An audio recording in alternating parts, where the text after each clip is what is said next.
ये आकाशवाणी रायपुर है। छत्तीसगढ़ी समाचार बुलेटिन के संग किरण वर्मा के जय जोहार। अब सुनाओ आज के प्रमुख समाचार।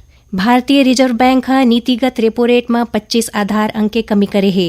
6.5% ले घटा के 6.25% करिस। प्रदेश में नगरीय निकाय चुनाव बर 11 फरवरी के मतदान होही। जम्मू प्रमुख दल मन के संगरा निर्दलीय प्रत्याशी मन करीन चुनाव प्रचार तेज। और उत्तराखंड में होवत राष्ट्रीय खेल में आज छत्तीसगढ़ तीरंदाजी में 2 ठिन पदक हासिल करे है। अब तक कुल पदक के संख्या होइस 14। अब समाचार विस्तार ले। करीबन 5 साल बाद भारतीय रिजर्व बैंक नीतिगत रेपो रेट में 25 आधार अंक के कमी करे है और एला 6.5% ले घटा के 6.25% कर दे है। रेपो रेट ओ ब्याज दर है जेमा भारत में वाणिज्यिक बैंक रिजर्व बैंक ले धन उधार लेथे। केंद्रीय बैंक के गवर्नर संजय मल्होत्रा मौद्रिक नीति समिति MPC के 3 दिन तक चले बैठक के बाद आज मुंबई में एक घोषणा करीन। एकर परिणाम स्वरूप स्थायी जमा सुविधा SDF के दर 6% और मार्जिनल स्थायी सुविधा MSF और बैंक दर 6.5% रही। ए निर्णय के औचित्य स्पष्ट करत श्री मल्होत्रा बताइन कि महंगाई में कमी आए है और 2025-26 के दौरान एमा और सुधार होए के अनुमान है। उमन किहिन के प्रथम अग्रिम अनुमान के अनुसार चालू बछर बर सकल घरेलू उत्पाद GDP के वृद्धि दर 6.4% रहे और अवैया बछर में आर्थिक गतिविधि में सुधार आए के संभावना है। बैंकिंग धोखाधड़ी ले बाँचे बर श्री मल्होत्रा इहू घोषणा करीन कि रिजर्व बैंक भारतीय बैंक मन पर एक विशेष इंटरनेट डोमेन बैंक.in लागू करही। ए डोमेन नाम के पंजीकरण ए साल अप्रैल ले शुरू होही। एकर बाद वित्तीय क्षेत्र बर fin.in डोमेन लागू करे जाही। RBI इहू निर्णय ले है कि ए साल वित्तीय साक्षरता हफ्ता में वित्तीय निर्णय ले है और घरेलू बजट बनाए में महिला मन के भूमिका ऊपर जोर दे जाही। एकर शुरुआत 24 फरवरी ले होही।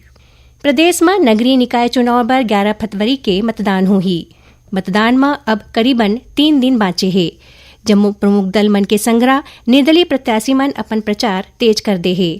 यही कड़ी में मुख्यमंत्री विष्णुदेव साय आज चिरमिरी में चुनावी सभा ला संबोधित करत लोगन मन ला भाजपा प्रत्याशी मन के पक्ष में वोट दे के अपील करीन।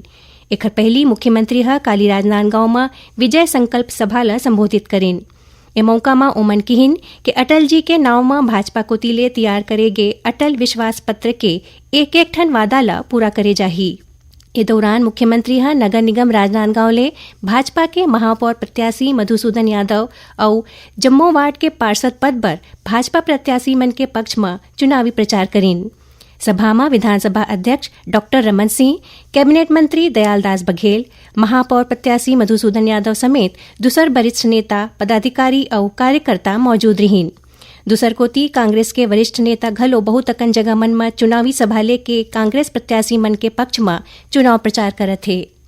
मुख्यमंत्री विष्णुदेव साय जम्मू मंत्रिमंडल ला पत्र लिख के ई-ऑफिस के माध्यम ले फाइल निपटाए के निर्देश दिन है।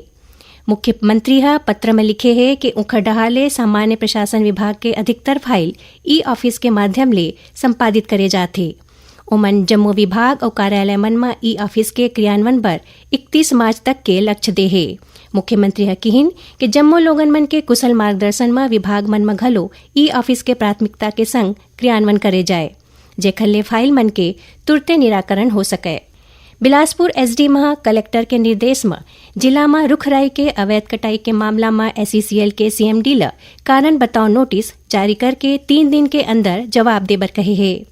बता दन कि SECL डहा ले पेड़ मन के कटाई करे के शिकायत ला गंभीरता ले लेवत कलेक्टर बिलासपुर SDM ला जांच कराए के निर्देश दे रहीन।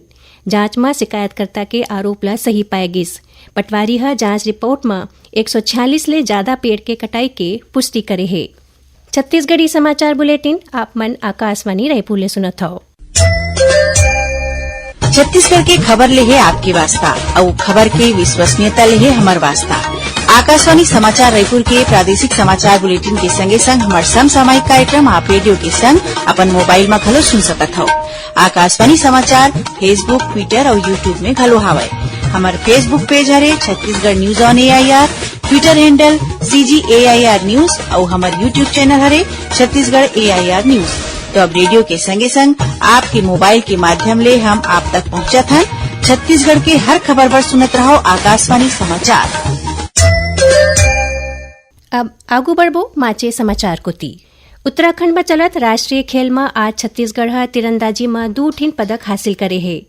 आकाशवाणी समाचार ले गोट बात करत दल के प्रमुख साहीराम जाखड़ बताइन कि महासमुंद के चांदनी साहू तीरंदाजी के व्यक्तिगत स्पर्धा में रजत पदक पाए है। उन्हें तीरंदाजी में ही ग्रुप टीम कांस्य पदक जीत हासिल करे है। 38वां राष्ट्रीय खेल में छत्तीसगढ़ अब तक कुल 14 ठिन पदक पाए है। सुनैया मल्ल बता दन कि प्रादेशिक समाचार एकांश डहाले समसामयिक विषय ऊपर आधारित साप्ताहिक कार्यक्रम बातों बातों में ए बखत प्रदेश में होवत नगरीय निकाय और पंचायत चुनाव लेके राज्य निर्वाचन आयुक्त अजय सिंह ले लेगे भेंटवार्ता के दूसरैया कड़ी प्रसारित करे जाही। ये कार्यक्रम काली 8 फरवरी के बिहानिया 10:30 बजे आकाशवाणी केंद्र रायपुर ले प्रसारित होही। एला छत्तीसगढ़ के सबो आकाशवाणी केंद्र मन रिले करही।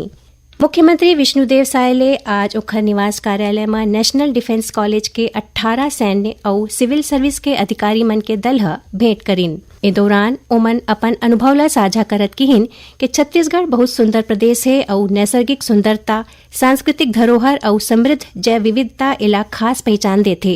ए दौरान मुख्यमंत्री अधिकारी मन के दल ला प्रदेश में नक्सल उन्मूलन ला लेके करे जात प्रयास के जानकारी दिन। दल के अगुवाई करत एडमिरल संदीप सिंह संधू बताइन कि नेशनल डिफेंस कॉलेज डहारले हर साल 1 वर्षीय कोर्स संचालित करे जात है, जेमा सेना, सिविल सेवा और अंतर्राष्ट्रीय रक्षा अधिकारी मन ला रणनीतिक विषय मन ऊपर प्रशिक्षित करे जात है। इस साल 124 अधिकारी ए कोर्स में शामिल है, जेमा 13 भारतीय और 5 जिन दूसरा देश के अधिकारी हवें।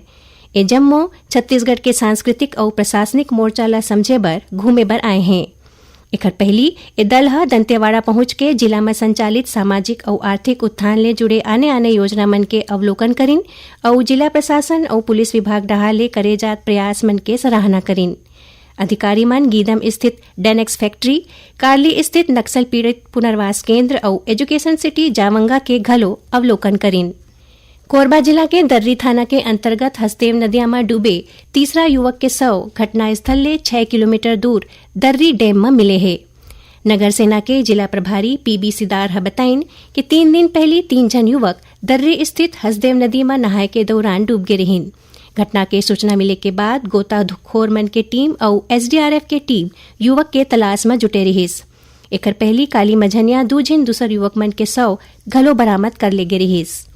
महाकुंभ में श्रद्धालु मन के बढ़त संख्या ला देखत यात्री मन के सुरक्षा और सुगमता ले प्रवेश और निकासी बर प्रयागराज जंक्शन में आज ले अग्रिम आदेश तक एकल दिशा मूवमेंट लागू रही। ए दौरान प्रवेश केवल सिटी साइड प्लेटफॉर्म नंबर 1 को तिले दे जाही और निकास केवल सिविल लाइन साइड को तिले दे हुई जाही। अनारक्षित यात्री मन ला दिशावार यात्री आश्रय के माध्यम ले प्रवेश दे जाही। टिकट के व्यवस्था यात्री आश्रय में अनारक्षित टिकट काउंटर, एटीवीएम और मोबाइल टिकटिंग के रूप में होही। आरक्षित यात्री मन प्रवेश गेट संख्या 5 के माध्यम ले दे जाही और ओला गाड़ी आए के आधा घंटा पहले ही प्लेटफॉर्म में जाए के अनुमति होही। ए दौरान स्टेशन के दोनों कोती आए जाए बर पर्याप्त साधन मौजूद रही। दुर्ग स्थित भिलाई इस्पात संयंत्र स्टील उद्योग में मानव संसाधन के क्षेत्र में उत्कृष्ट योगदान बर golden peacock HR excellence award 2024 ले सम्मानित करे गए है। आखिर में प्रमुख समाचार एक घाव फेर। भारतीय रिजर्व बैंक नीतिगत रेपो रेट में 25 आधार अंक के कमी करे है, 6.5% ले घटा के 6.25% करिस। प्रदेश में नगरीय निकाय चुनाव बर 11 फरवरी के मतदान होही। जम्मू प्रमुख दल मन के संगरा निर्दलीय प्रत्याशी मन करीन चुनाव प्रचार तेज। और उत्तराखंड में होवत राष्ट्रीय खेल में आज छत्तीसगढ़ तीरंदाजी में 2 ठिन पदक हासिल करे है। अब तक कुल पदक के संख्या होइस 14। एकरे संग छत्तीसगढ़ी समाचार बुलेटिन इहे सिरावत है। जय जोहार।